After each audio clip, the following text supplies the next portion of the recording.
Selamat datang kembali di pembahasan mendalam kita. Hari ini kita mau gali lebih dalam nih. Satu karya klasik yang menurut saya penuh insight ya. Judulnya The Kingship of Self-Control. Penulisnya William George Jordan. Betul sekali. Buku ini sumber yang Anda bagikan ini fokusnya ke soal kekuatan diri, penguasaan diri, dan gimana caranya kita bisa hidup lebih bermakna gitu. Jadi misi kita hari ini kita coba bedah ya intisari pemikiran Jordan ini.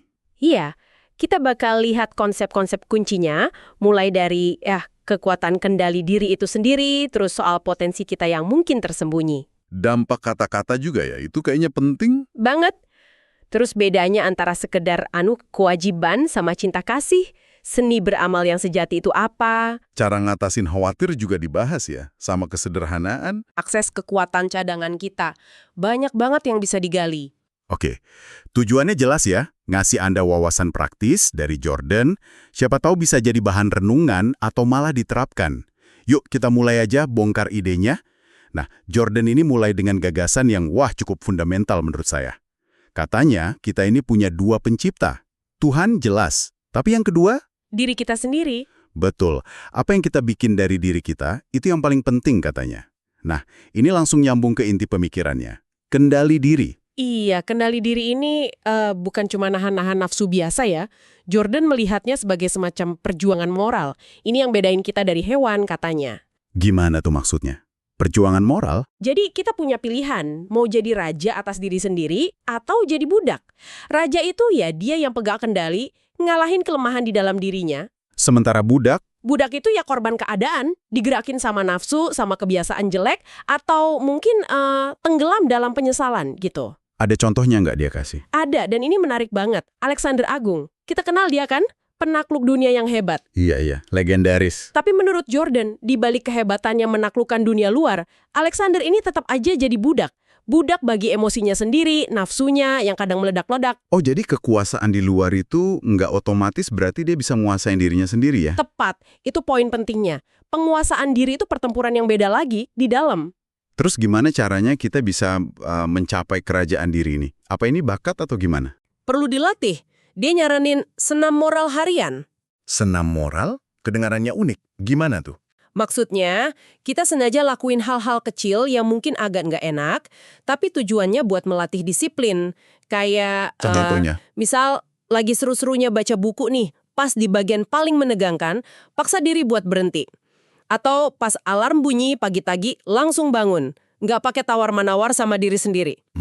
Kedengarannya sepele ya, tapi mungkin efeknya akumulatif gitu. Iya, idenya gitu. Membangun otot kemauan itu sedikit demi sedikit. Dan fokusnya, kata Jordan, itu di hari ini. Jalani hari ini sebaik mungkin, seolah ini satu-satunya hari kita punya buat bentuk diri. Menarik, fokus pada hari ini. Nah, soal membangun kekuatan ini nyambung ke konsep lain nggak? Maksudnya? Jordan percaya kita semua ini punya potensi besar yang sering kita nggak sadari. Kayak gunung es lah, yang kelihatan di permukaan cuma secuil, padahal di bawahnya gede banget. Wah, analogi gunung es lagi ya. Sering denger itu. Iya, tapi Jordan ngasih contoh dari alam. Dia bilang, lihat aja hewan. Gimana mereka bisa adaptasi luar biasa pas ada tekanan. Contohnya gimana? Dia nyebut soal kelinci di Australia. Populasinya kan meledak tuh. Nah, karena tantangan lingkungan, mereka itu sampai berevolusi, cakarnya jadi lebih kuat buat manjat pagar, buat gali lebih dalam. Itu kan respon adaptif. Oke, terus hubungannya sama kita? Nah, Jordan bilang kekuatan cadangan serupa itu ada juga di kita. Di mental kita, di moral kita. Dan ini bagian yang paling bikin mikir. Justru pas kita ngadepin tantangan berat, kesulitan, bahkan mungkin kegagalan. Kita malah lagi bangun kekuatan itu. Persis. Kita lagi ngisi tangki kekuatan cadangan kita. Kekuatan ini mungkin baru keluar pas kita benar-benar butuh, pas kepepet gitu. Jadi pesannya kuat, jangan remehin diri sendiri. Kita seringkali lebih kuat dari yang kita kira. Oke. Fondasi internalnya kuat ya. Kendali diri dan kekuatan cadangan. Nah, sekarang gimana ini diterapin keluar? Ke interaksi kita, terutama lewat omongan. Jordan ngomongin ini nggak? Wah, ngomongin banget. Dan ini bagian yang cukup keras peringatannya. Dia nyebutnya kejahatan lidah, crimes of the tongue. Kejahatan lidah. Serem amat istilahnya. Jatah penghancur kedua paling mematikan setelah dinamit. Waduh, Kok bisa gitu? Logikanya gini, dinamit hancurin fisik bangunan ya kan? Tapi kata-kata yang salah, gosip, fitnah, kritik pedas yang menjatuhkan omongan negatif terus-menerus, itu bisa hancurin apa? Reputasi orang, karakternya, kedamaian batinnya. Tepat. Dan kerusakan kayak gitu seringkali lebih susah diperbaiki daripada kerusakan fisik. Dia sampai ngasih contoh Iago dari dramanya Shakespeare, Othello. Gimana Iago pakai insinuasi, bisikan, kebohongan halus buat ngeracunin pikiran Othello sampai akhirnya Desdemona yang nggak salah apa-apa hancur hidupnya. Gila ya dampaknya kata-kata. Ngeri juga kalau dipikir-pikir. Makanya, peringatan soal lidah ini nyambung banget ke konsep Jordan lainnya yang dia sebut sebagai amal tertinggi di dunia, Supreme Charity of the World. Amal tertinggi biasanya kan kita mikir amal itu yang ngasih uang, sedekah, bantu orang susah gitu. Nah, ini uniknya Jordan. Menurut dia, amal tertinggi itu bukan ngasih materi. Tapi apa coba? Menahan diri dari menghakimi orang lain. Hah? Nggak menghakimi, itu amal tertinggi. Kenapa gitu? Alasannya dalam sih. Menurut Jordan, karakter manusia itu kompleks banget. Kita ini seringnya cuma lihat luarnya aja, tindakannya. Kita nggak pernah tahu persis motif di baliknya apa, perjuangan batinnya gimana, luka masa lalunya apa, godaan yang lagi dia hadapin apa. Jadi kita nggak punya cukup data buat jadi hakim gitu ya? Persis, kita nggak punya kapasitas buat itu. Makanya, kita perlu melatih apa yang dia sebut penilaian yang ditangguhkan. Nggak buru-buru ngejudge orang. Ada analoginya lagi nggak? Biar lebih kebayang. Ada, dia pakai analogi korektor naskah. Proofreader kan tugasnya nyari salah ketik, koma kebalik, spasi salah ya kan? Iya. Nah, kata Jordan, kalau si korektor terlalu fokus sama kesalahan-kesalahan kecil itu, dia bisa jadi malah kelewatan keindahan puisinya secara utuh, pesan mendalamnya. Sama kayak kita, kalau kita terlalu sibuk nyari-nyari celah, kelemahan orang lain, kita jadi buta sama kebaikan atau potensi besar yang mungkin ada di diri mereka. Wah, dalam juga ya. Jadi jaga lidah dan tahan penghakiman. Selain itu, ada lagi nggak soal interaksi? Motivasi kita bertindak misalnya? Ada, ini juga kritik yang menarik dari Jordan.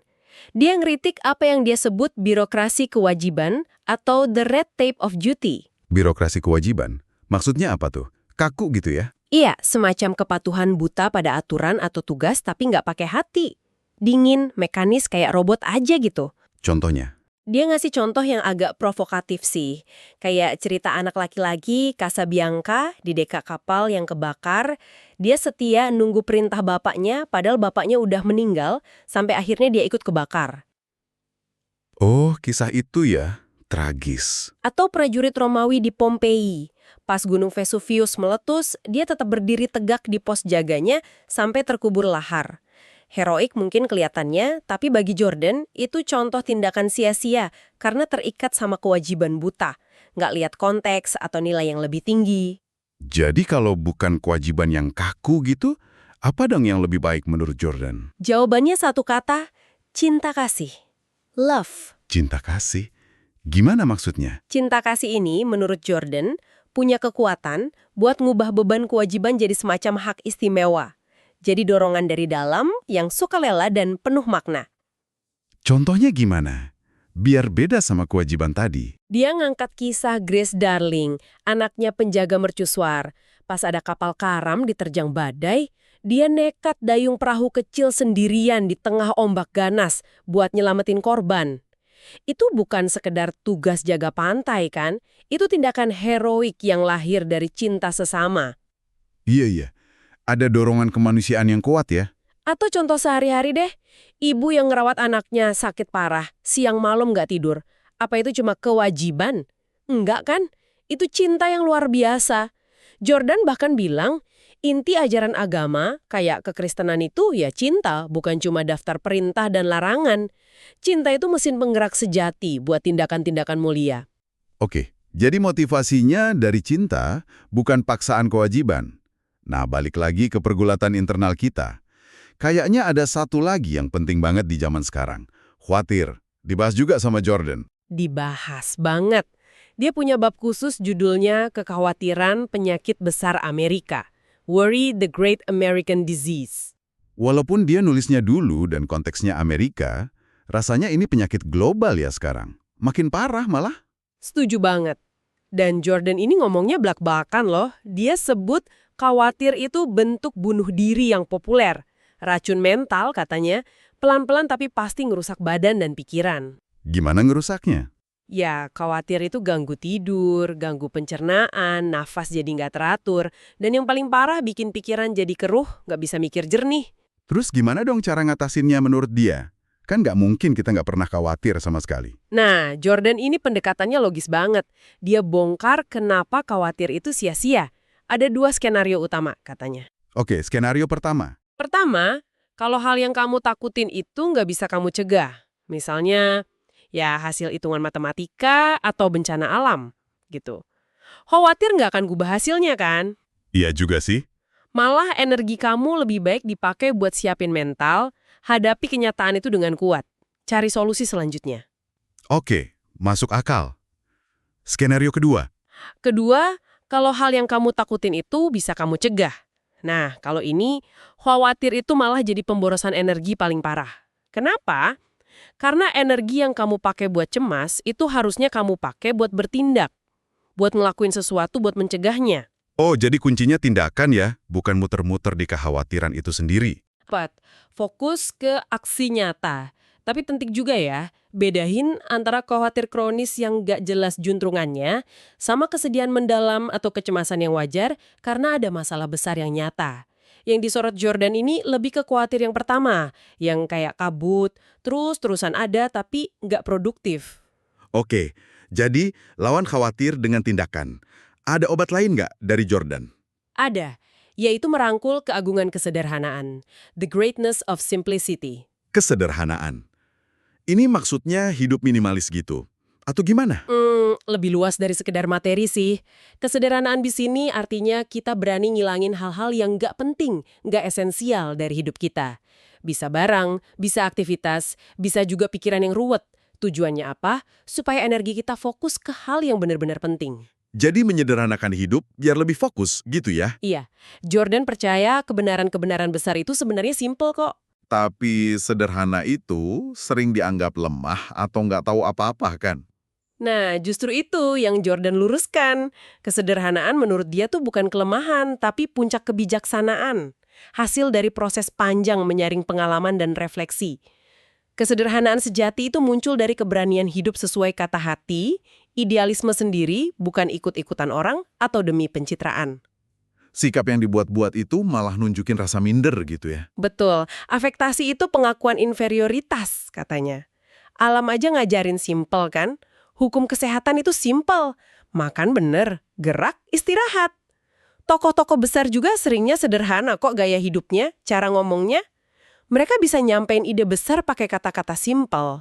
Jadi buat jadi sederhana, kita perlu menyederhanakan secara aktif ya? Iya, harus berani motong, berani ngelepasin, kebiasaan jelek, barang numpuk nggak kepake, mungkin hubungan yang toksik, apapun yang bikin hidup kita ruwet dan nggak maju. Oke, kendali diri, kekuatan cadangan, gak menghakimi, cinta kasih, lawan khawatir, sederhana. Komplit banget ya. Nah, gimana semua ini nyatu dalam cara kita jalanin hidup sehari-hari? Ada satu lagi konsep Jordan yang pas banget buat jawab itu. Menjalani hidup kembali. Living life over again. Menjalani hidup kembali? Maksudnya reinkarnasi? Hah, bukan gitu. Lebih ke, kita kan sering dengar orang ngeluh. Andai aku bisa ulang lagi dari awal. Iya, sering banget. Dengan pengalaman sekarang gitu kan? Nah, Jordan ngingetin pakai analogi lagi. Ada kapal di tengah laut. Awaknya udah mau mati kehausan. Putus asa nyari air. Nggak taunya mereka itu lagi ngapung di muara sungai Amazon. Airnya tawar melimpah di sekitar mereka, tapi mereka nggak sadar. Wah, jadi maksudnya... Kesempatan buat mulai lagi, kesempatan buat minum air segar itu nggak usah nunggu ngulang hidup dari nol. Kesempatan itu ada di sini, sekarang. Setiap hari adalah kesempatan baru. Jadi setiap hari itu kayak hidup baru dalam skala kecil ya? Bisa dibilang gitu, matahari terbit itu kayak lembaran baru. Penyesalan soal kemarin itu cuma berguna kalau bikin kita lebih baik hari ini. Gagal kemarin, jadiin pelajaran buat hari ini. Jangan kejebak sama sukses masa lalu, jangan juga terpuruk sama gagal masa lalu. Fokus ke potensi hari ini. Progresif ya? Maju terus. Ada lagi nggak yang terkait sama menjalani hari ini? Ada satu lagi yang agak unik istilahnya, mensindikasikan duka kita. Syndicating our sorrows. Mensindikasikan? Kayak berita atau acara TV gitu ya, disebar kemana-mana? Iya, dia pakai metafora itu. Maksudnya, jangan sampai kita terus-terusan ngejual atau nyebarin kesedihan, keluhan masalah kita ke semua orang. Kayak nerbitin koran isinya keluhan kita tiap hari. Kenapa nggak boleh? Kan katanya berbagi itu meringankan beban. Betul, berbagi ke orang yang tepat itu penting. Tapi yang Jordan soroti ini, kalau kita terus-menerus ngeluh ke siapa aja. Dampaknya dua, katanya. Pertama, itu ngeberatin orang lain. Dengerin negativitas terus kan capek juga ya. Ya sih. Kedua, Kedua, itu ngelemahin diri kita sendiri. Kebahagiaan dan kesedihan terdalam itu seringnya kita proses sendiri kok. Perlu ada keberanian buat nanggung beban kita dengan gagah, tanpa jadiin orang lain tong sampai emosi kita. Hindari ngasihanin diri berlebihan, apalagi sampai bangga dengan penderitaan kita. hadapi dengan kepala tegak, gitu ya.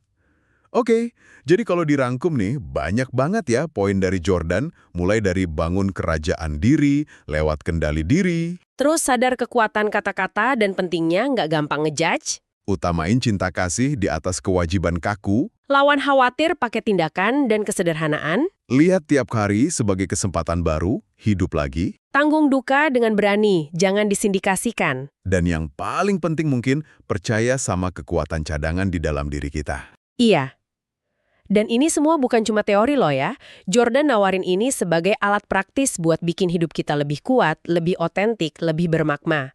Mulai dari sekarang, potensi di dalam diri Anda itu ada, nunggu diaktifin aja. Nah, sebagai penutup nih, mari kita bawa pulang satu pemikiran soal kekuatan cadangan tadi, potensi yang terpendam itu. Pertanyaan buat Anda renungkan. Apa ya kira-kira? Satu tindakan kecil aja mungkin, agak nggak nyaman dikit, nantang kebiasaan, yang bisa Anda coba lakuin hari ini. Anggap aja latihan disiplin diri kecil-kecilan. Sekedar eksperimen aja, buat mulai membangunkan kekuatan itu. Siapa tahu kan, potensi tersembunyi apa lagi yang bakal muncul kalau kita konsisten ngelakuin ini. Menarik buat dicoba.